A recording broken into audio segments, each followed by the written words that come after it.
Oke, assalamualaikum warahmatullahi wabarakatuh. Selamat pagi teman-teman semua. Hari ini saya akan membawakan untuk pertemuan 4, yaitu mengenai array atau bahasa Indonesianya adalah Lyric Dimension. Ya, baik untuk dimensi array dalam sebuah struktur data, pertama ada array dimensi 1. Ya, array dimensi 1 itu apa sih? Jadi array sendiri itu merupakan sebuah variabel untuk menyimpan sekumpulan data yang memiliki tipe sama atau memiliki sekumpulan nilai yang datanya bertipe sama secara berurutan ya. Jadi dia ada baris dan kolom ya. Menyiapkan array satu dimensi ya. Kita pernah belajar mengenai nilai A isinya berapa. Untuk tipe datanya adalah integer. Contohnya misalnya A itu adalah merupakan variabel tunggal dan dia berdiri sendiri. Nah, ketika kita inisialisasi, nilai A memiliki larik dengan panjang nilai adalah 7. Berarti dia menginisialisasi nilai struktur array. Ya, dia ada baris, ada kolom. Jadi baris ke-0, kolom pertama, dia nilainya berapa, baris ke-1, kolom kedua, nilainya berapa, sampai dengan kolom ke-6-nya. Jadi indeksnya itu dimulai dari 0. Kalau untuk nilai value-nya dia akan dihitung berdasarkan nilai indeks tadi. Kemudian menyiapkan array numerik satu dimensi lengkap dengan isinya. Ya, jadi kita bisa menggunakan integer A dengan range array-nya 5, di mana dia nilainya adalah 25, 12, 17, 10, dan 15. Nah, dia akan men-set nilai variabelnya akan jadi seperti ini.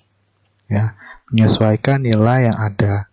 Kemudian ini contoh kedua, kita bisa langsung menggunakan dengan cara seperti ini.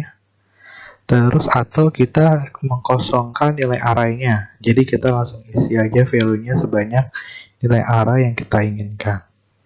Nah, atau kita bisa menggunakan nilai n, kemudian kita buat variabel di atasnya, define n merupakan nilainya adalah 5. Jadi dia akan menyesuaikan nilai dari sebuah array yang tadi kita buat. Nah, ini kemudian contoh ketika kita definisikan sebuah array-nya 5, ketika kita menambahkan satu nilai dari yang sudah didefinisikan, maka dia akan error. Kenapa? Karena kita men-set value-nya ada 5 di sini. Nah, ini contoh kita buat variabel 5, tapi yang kita input adalah 0. Nah, ini kalau kita ganti 5, maka yang kita cetak adalah 5, 2 dan 5, dan seterusnya. Kemudian menyiapkanlah array numerik lengkap dengan nilai awal. Ya, ini contohnya.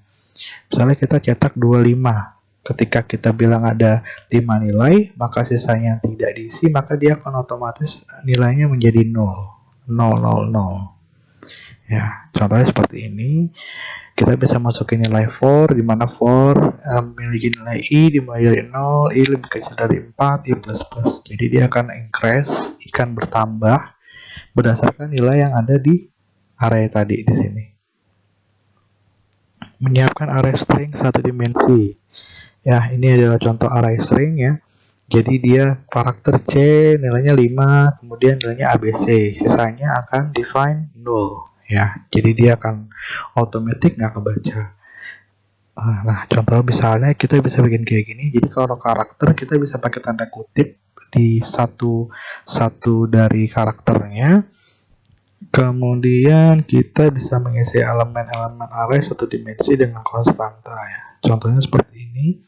Ini kira-kira tampilan seperti apa? Berarti kita mencetak sebuah nilai dengan angkanya adalah 17, di mana nilai i-nya kurang dari 10, maka i plus plus. Maka dia akan increase datanya sebanyak 17 sebanyak 10 kali ya. Jadi indeks ke 0, kolom pertama nilai 17 sampai dengan kolom ke 9. Kita juga bisa bikin nilai array seperti ini ya. Jadi kita define by one, case per case. Jadi by one, by value, kemudian kita urutkan dari atas sampai bawah nilai array-nya. Jadi seperti ini. Nah, untuk mudahnya kita bisa menggunakan for atau while ya. Jadi di mana nilai kalau kita pakai while kita jalankan langsung kondisi awal, kondisi yang di set, kemudian langsung. Kalau yang di for kita inisialisasi semua dalam satu variabel baru kita bilang isinya apa. Contoh 3, ini kita bilang nilainya adalah 10 di mana nilainya 17, i plus sama dengan 2. Ya, jadi nilainya akan ditambahkan 2, maka dia akan ngelooping 2 dari setiap kolom ya. Jadi 17, 1, 2, langsung 17, indeks lagi 17 dan seterusnya. Contoh keempat, kita bicaranya tentang bagaimana kita menginisialisasi nilai i ya. Jadi i-nya dibuat dari 0, i kecil dari 10, i plus plus ya. Jadi dia manggil parameter nilai awal si i-nya tadi, kemudian dia akan mengincrease. Jadi nilai awalnya 0 sampai dengan 10 tadi ya. Karena di sini kondisinya adalah nilai i kurang lebih sama dengan 10. Ya, area lanjut. Nah, ini array dimensi 2, jadi dia bisa nilainya itu ada 2 kolom dengan 2 baris ya. Jadi scriptnya baris dan kolom.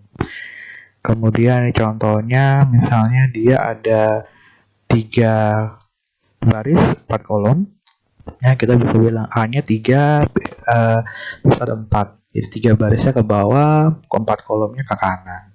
Ya, deklarasi array dimensional. Jadi ketika kita deklarasi kita bisa menggunakan 2 ya langsung ya. Jadi jumlah elemen baris sama jumlah elemen kolom. Nah, ini langsung 2 ya. Jadi akan seperti ini jadinya ketika kita inisialisasi.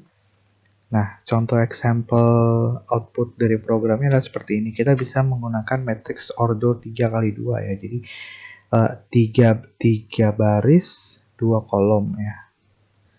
Terus ada array multidimensional nih, biasanya kita bilang adalah dia 3 dimensi ya. Jadi dia cuman jumlah baris, jumlah kolom sama panjang karakter ya. Contohnya. Jadi perbedaannya di sini kita bisa tahu ya. Jadi kalau array dimensi dia satu dimensi itu dia tunggal ya, dia tetap bisa punya baris dan kolom. Terus kalau 2 dimensi menggambarkan 2 ya kayak matriks tadi. Kalau 3 dimensi dia menggambarkan ukuran dari matriksnya. Jadi si array itu dia punya size sendiri dari setiap nilai. Ini contohnya seperti ini ya. Misalnya kita bilang nilai i dan j, kemudian ada 2 baris, 3 kolom dengan lengthnya ada 6 angka, maka dia akan pencetak seperti ini ya. Jadi 2 baris, 3 kolom ya. Jadi ya. Oke, jika ada ingin bertanya, silakan bisa melalui forum atau WhatsApp group. Jadi kalau teman-teman sudah mengerti, silakan mengerjakan tugas dan kuis yang sudah diupload. Terima kasih. Wassalamualaikum warahmatullahi wabarakatuh.